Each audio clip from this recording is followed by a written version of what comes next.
Ladies and gentlemen, today we revisit one of the darkest chapters in Brazil's prison history, Carandiru Penitentiary, once the largest and most feared correctional facility in Latin America. For decades, its towering concrete walls symbolized not justice, but neglect, brutality, and the failure of a broken system. Carandiru was not just a prison. It was a world where overcrowding, disease, violence, and hopelessness shaped everyday life. At its peak, it held more than 8,000 inmates, far beyond its intended capacity. Inside those walls, survival became the highest law. Food was scarce, healthcare was minimal, and human dignity was often forgotten. But nothing captures Carandiru's legacy more than the 1992 massacre, a tragedy that shocked the world. What started as a dispute between inmates escalated into a riot, and the response was swift, forceful, and devastating. Military police stormed the facility, and within hours 111 inmates lay dead, many killed after surrendering. It was not just a breach of protocol, it was a breach of humanity. This event became a turning point that forced Brazil to confront the harsh reality of its prisons.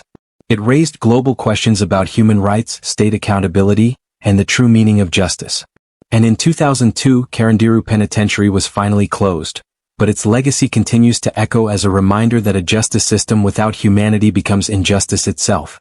Today, when we speak of Carandiru, we are not only recalling a prison, we are remembering a warning. A warning about what happens when systems fail, when people are dehumanized, and when violence becomes the first response instead of the last resort. May its history guide us toward building institutions where safety, fairness, and dignity are never optional. Carandiru Penitentiary stood as one of the most striking examples of how a justice system can collapse from within when neglect, corruption, and overcrowding go unchecked. Long before the 1992 massacre, the prison was already infamous for its extreme living conditions, conditions that revealed the deep structural flaws of Brazil's correctional institutions. Designed for far fewer inmates, Carandiru regularly held more than 7,000 to 8,000 prisoners, creating an environment where resources were constantly stretched beyond capacity. Basic necessities such as clean water, sanitation, and medical care were in severe shortage, leaving inmates to fend for themselves in a system that offered limited oversight and even less compassion. Inside the prison, disease spread rapidly. The lack of proper health care made Carandiru a breeding ground for tuberculosis, HIV, and other infectious illnesses.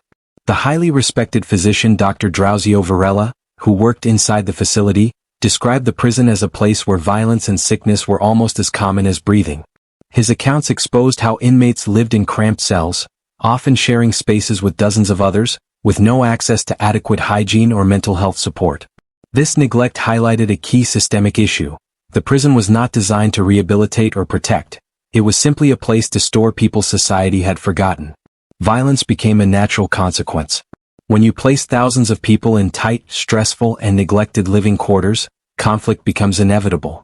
Gangs formed as a means of survival, and authority inside the prison shifted constantly. Guards were frequently outnumbered and undertrained, and corruption allowed some inmates to gain access to weapons, drugs, and power structures. Instead of functioning as a controlled institution, Carandiru became its own chaotic ecosystem, ruled more by fear than by law. What made Carandiru such a powerful symbol of systemic failure was not just the violence itself, but the fact that it represented a broader, nationwide negligence toward prisoner rights and human dignity. It exposed how Brazil's justice system prioritized containment over reform, punishment over rehabilitation, and force over empathy. Carandiru did not simply imprison people.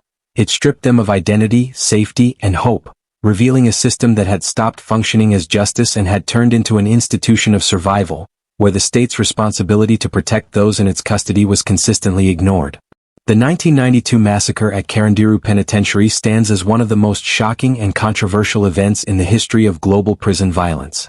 What began as a small conflict between inmates in Pavilion 9 escalated into a riot, fueled by the already tense and overcrowded environment. Instead of relying on negotiation or de-escalation techniques, the authorities responded with overwhelming force, revealing how deeply flawed the system had become. The military police were deployed with an approach that prioritized control at any cost, and once they entered the prison, the situation quickly spiraled into one of the worst human rights violations ever recorded in Brazil. Inside Carandiru, the chaos was overwhelming but far from uncontrollable. Many inmates later testified that they had attempted to surrender or were already unarmed when the police stormed the building. Yet the response remained brutal and relentless. In just a matter of hours, 111 prisoners were killed, many with gunshot wounds at close range, suggesting extrajudicial executions. There were no police fatalities, an imbalance that raised international alarm and sparked accusations of excessive force and systematic abuse of power. The massacre highlighted how the boundary between law enforcement and violence can dissolve entirely when accountability is missing. The aftermath exposed even deeper problems. Investigations revealed that some victims were shot while lying on the ground, while others were killed in corners or hiding places where they posed no threat. Bodies were found stacked in hallways, and evidence suggested that the operation was not an act of restoring order but a display of force intended to dominate and silence.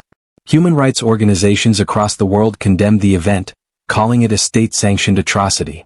The massacre became a defining example of how prisoners, regardless of their crimes, are still under the protection of the state, and when that protection turns into violence, it becomes a violation of fundamental human rights. The incident also exposed Brazil's systemic failures in accountability. For years, trials were delayed, officers denied responsibility, and justice for the victims moved painfully slowly. Families of the dead were left with unanswered questions, and the nation grappled with a harsh truth. The massacre was not just a tragic event, it was the direct result of a system that had allowed dehumanization to take root long before the first shot was fired. It revealed how the absence of oversight, training, and ethical protocols can turn a controlled operation into a humanitarian disaster, reflecting the larger failures of the prison and justice system itself. The closure of Carandiru Penitentiary in 2002 marked a critical turning point in Brazil's approach to incarceration, but its impact stretches far beyond the demolition of concrete walls. For decades, Carandiru had stood as a stark reminder of institutional neglect and systemic violence. When the government finally shut its doors, it wasn't simply shutting down a prison. It was confronting a legacy of pain, controversy, and national shame. The closure symbolized an acknowledgement that the model of mass incarceration, built on overcrowding and aggressive policing, had failed both the inmates and the society it was meant to protect. But closing the facility did not erase its influence. Carandiru became a case study for reformers, criminologists, and human rights advocates who pushed the nation to reconsider how it treated those behind bars. The massacre of 1992 had already forced Brazil into international scrutiny, and the world was watching to see whether meaningful change would follow. As a result, the prison's downfall fueled discussions around prisoner rights, state responsibility, and the urgent need for oversight.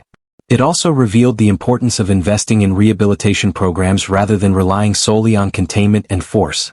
The transformation of the site into a public park and community space further reinforced this shift in perspective.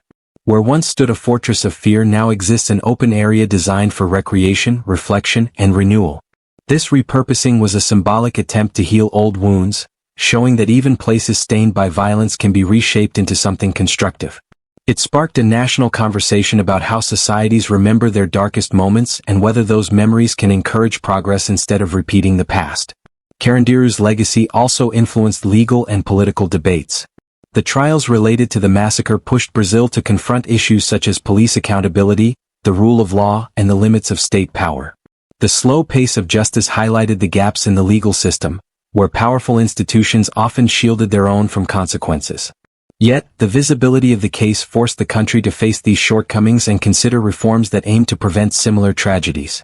Carandiru became a reference point whenever discussions about overcrowding, prison violence, or human rights emerged, reminding everyone that ignoring problems inside prisons inevitably leads to larger national failures.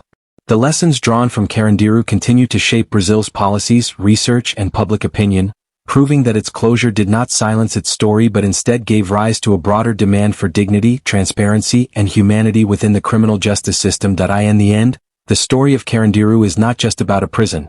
It is about the cost of forgetting our shared humanity. It is a reminder that when institutions lose compassion, they lose their purpose. When a system allows fear and violence to replace justice and dignity, it creates wounds that echo across generations.